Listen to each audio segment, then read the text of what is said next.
நிறைய பேருடைய வாழ்க்கையில என் பாவத்தை என்னால விட முடியல, இந்த பாவம் தினமும் என் வாழ்க்கையில குறுக்கிடுது, அதனால என் வாழ்க்கையில நான் ஜெபிக்க முடியாது, கர்த்தரோட நடக்க முடியாதுன்னு சலிப்பு வந்து விடுகிறார். அப்படிலாம் சோர்ந்து போகக்கூடாது. அனுதினம் நம்முடைய வாழ்க்கையில இதெல்லாம் வருகிறது என்று இயேசுவுக்கு தெரியும்.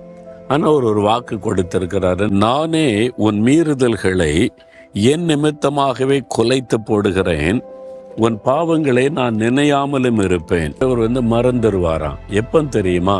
நாம் அதை அறிக்கையிட்ட உடனே மன்னித்து மறந்து விடுகிறார். அப்போ அதுக்காக நம்ம ஒரு திடீர்னு ஒரு தப்பு பண்ணிடுறோம், அவசரப்பட்டு கோவப்பட்டுறோம், பேசிடுறோம், சிந்தனையில் பாவத்துக்கு இடம் கொடுத்துட்றோன்னா உடனே அதுக்காக மெனக்கட்டு ஜெபரையில் போய் முழங்கால் போட்டு அப்படிலாம் ஜெபிக்கணும். அப்படிலாம் அவசியம் இல்லை.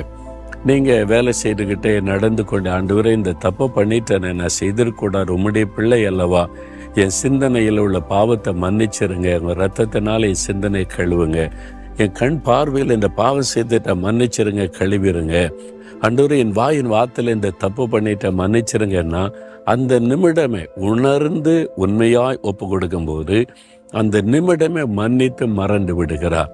நீங்கள் மறுபடியும் ஆண்டவர்கிட்ட போய், ஆண்டவரே நீ காலையில் இப்படி பாவம் செய்தனா, ஆண்டு கேட்பார், எப்போ செய்கிற மகனே, நீ எப்போ செய்கிற மகளே அப்படின்னு கேட்பார். ஏன் தெரியுமா? அவர் மன்னித்து மறந்துடுறார், நினையாமலும் இருப்பாராம். அப்படியா, நீ இப்படி செஞ்சியா? அப்படியா, நான் மன்னிச்சிட்டேன்ல, ஆமாம் மறந்துட்டேன், எனக்கு அது ஞாபகத்தில் இல்லைன்னு சொல்லுவார்.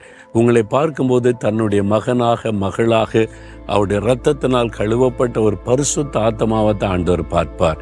இப்படிப்பட்ட ஒரு நல்ல ஆண்டவர் இருக்கிறதுனால மகிழ்ச்சியோடு அவரை பின்பற்றுங்க. நீங்கள் ரொம்ப விழிப்பாருங்க, கவனமாக இருங்க. அந்தந்த நேரம் சில மீறுதல்கள் வந்துட்டா உடனே ஆண்டவரிடத்தில் அறிக்கையிடுங்க.